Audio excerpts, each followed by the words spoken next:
শিবাস ঠাকুর কিন্তু কাউকে কিছু না বলে চলে গেলেন অন্দরমহলে। গিয়ে বলছে,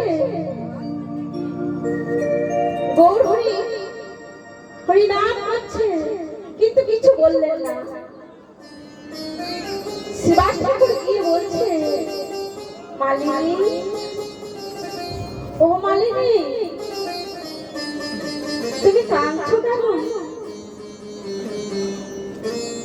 মালিনী দেবো ছুটে এসে বলছে, স্বামী, স্বামী গো, স্বামী, আজ আমাদের একমাত্র সন্তান কৃষ্ণ দাস।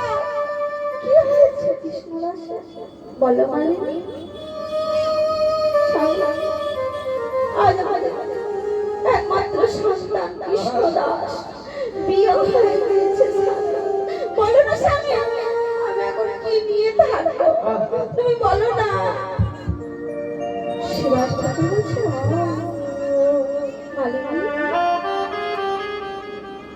তুমি পুত্র শুনে কাতর হয়ে কাঁদছো? কাঁদো কাঁদো মালিনী। হ্যাঁ গো মায়ের, কোন মায়ের কোলে সন্তান যদি চলে যায় সে কি আর ধৈর্য ধরতে পারে? শিবাস ঠাকুর বলছে, মালিনী তুমি কাঁদো, কিন্তু ঘরের ভিতরে গিয়ে কাঁদো। কেন জানো? এই কান্নার আওয়াজ যদি আমার গৌর হরির কর্ণে পৌঁছায়, গৌর হরি আমার হরি নাম বন্ধ করে দেবে।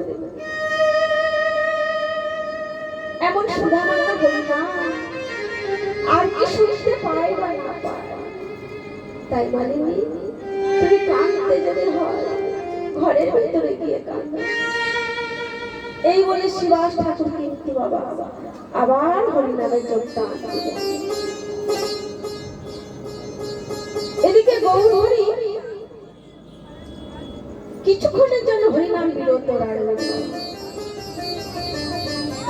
গৌর হরি আমার বলছে, শিবাস, ও শিবাস, আজকে কি তোমার বাড়িতে কোনো অঘটন হয়েছে?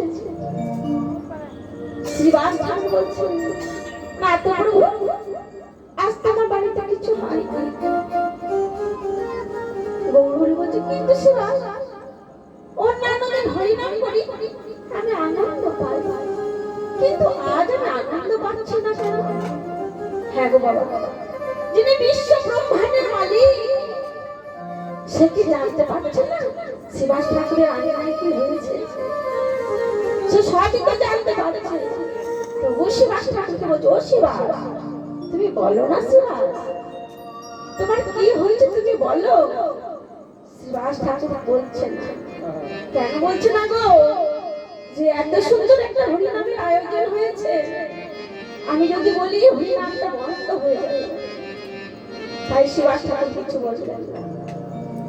এদিকে মালিনী দেবী পুত্র শোকে কাতর হয়ে কাঁদছে, আর সহ্য করতে পারছে না। সেই মৃত সন্তানকে কোলে করে নিয়ে ছুটতে ছুটতে চলে এলেন। কোথায় গো? যেখানে আমার গৌর হরি তুলসী তলায় মৃত সন্তানকে দেখে ছুটে গেলেন গৌর হরির কাছে। গৌর হরি, গৌর হরি,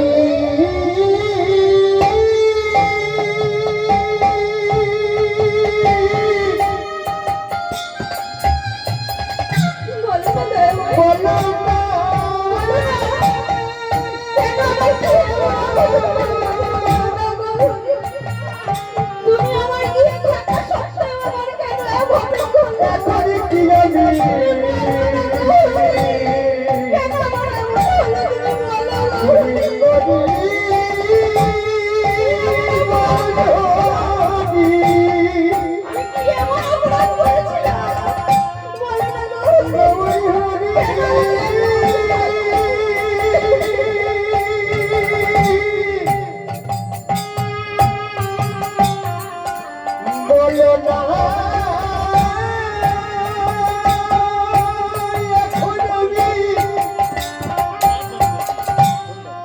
ভালো না।